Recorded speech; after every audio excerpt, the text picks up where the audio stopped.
Hello everyone, good morning, সুপ্রভাত। কেমন আছো বন্ধুরা? আশা করি সবাই খুব খুব ভালো আছো। তোমাদের আশীর্বাদ ভালোবাসায় আমিও খুব ভালো আছি। সকাল সকাল বাড়ির পুজো সেরেই ভাবলাম এত সুন্দর একটা দৃশ্যের সাক্ষী আমি একা কেন থাকবো, তোমাদের সঙ্গেও একটু শেয়ার করি। এই বৃষ্টি ভেজা দিনে আর মেঘে ঘেরা সকালে তোমাদের সঙ্গে এই অপূর্ব দৃশ্যটা শেয়ার না করে পারছি না। দেখো তো বন্ধুরা, কত সুন্দর পাখিগুলো খেলা করছে বৃষ্টিতে ভিজে ভিজে, এত আনন্দ করছে তোমাদের কী বলবো। ওরা নিজের খেয়ালে মেতে আছে। এই ছোট্টবেলার দিনগুলো মনে পড়ে যাচ্ছে ওদের দেখে।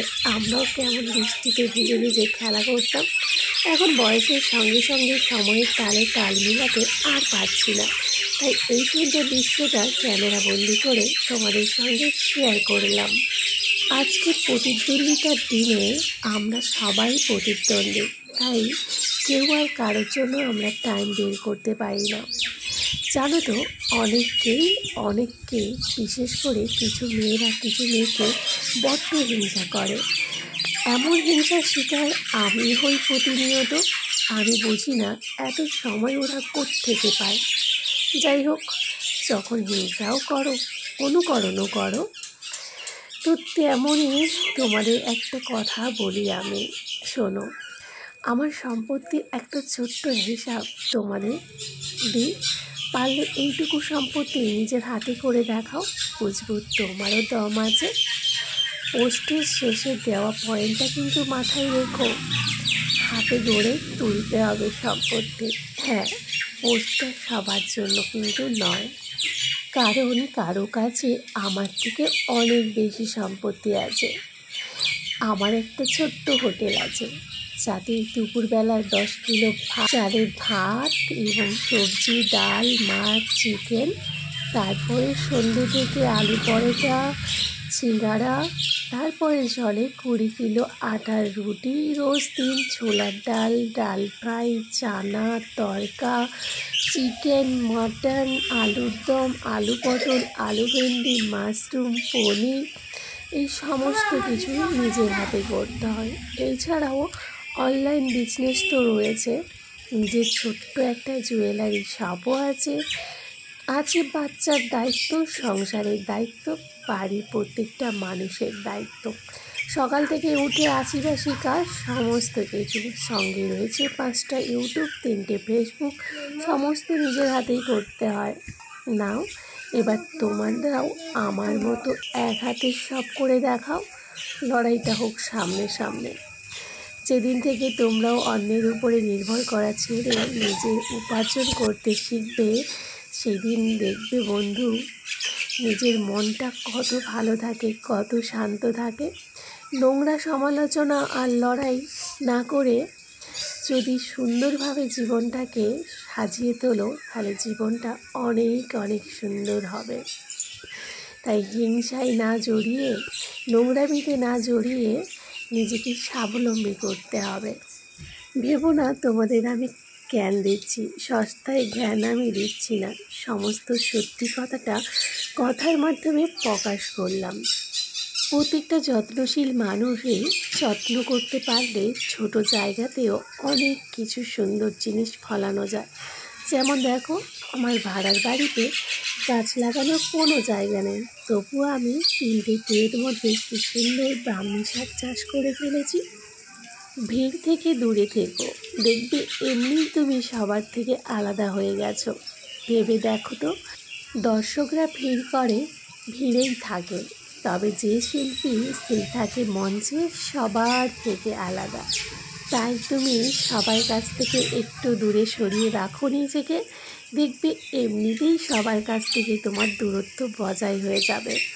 অনেক সময় আমাদের সাফল্যতার কারণ আমাদের আশেপাশের মানুষগুলোর জন্য আমাদের সাফল্যতাগুলো আমাদের কাছে আসতেই পারে না।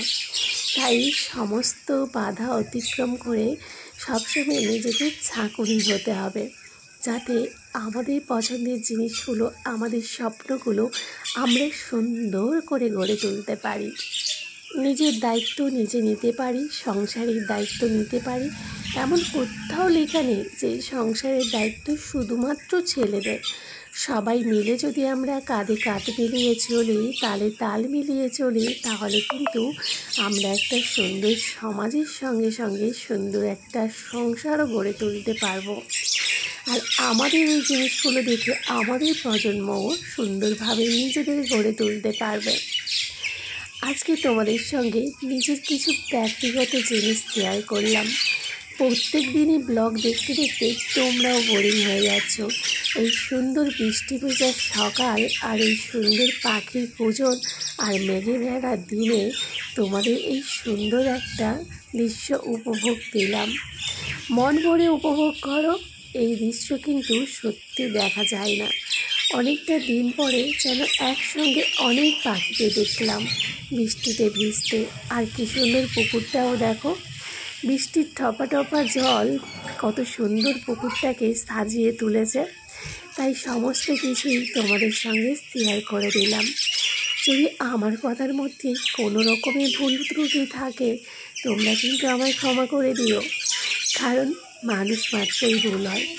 সমস্ত কিছুই তোমাদের সঙ্গে শেয়ার করি, তোমরা আমার পরিবার, তাই আমার পরিবারের সমস্ত সদস্যকে আমার তরফ থেকে অনেক অনেক ভালোবাসার শুভেচ্ছা। এইভাবে পাশে থেকো, তোমাদের ভালোবাসা ছাড়া কখনো এগোনো সম্ভব নয়। যতটুকু পদ আসতে পেরেছি শুধুমাত্র তোমাদের ভালোবাসার জন্য, যতটুকু পদ যেতে পারবো সেটাও তোমাদের ভালোবাসার জন্য। আরে আরে দাঁড়াও দাঁড়াও, বর্ষাকাল চলে এসছে। আগে তো বলে যাও, এই বর্ষাকালে তোমরা কটা গাছ লাগিয়েছো? একটি গাছ একটি প্রাণ। তাই ঝটফট করে কিন্তু গাছ লাগাতে ভুলো না। তোমার সেই ছোট্ট গাছটা তোমার যত্নে আস্তে আস্তে বড় হবে, তারপরে কত সুন্দর ছায়া ফুল সমস্ত কিছু তোমায় উপহার দেবে। তুমি তাকে যেমনই যত্ন করে রাখবে তার দ্বিগুণ যত্নে সে তোমাকে ফিরিয়ে দেবে একদিন।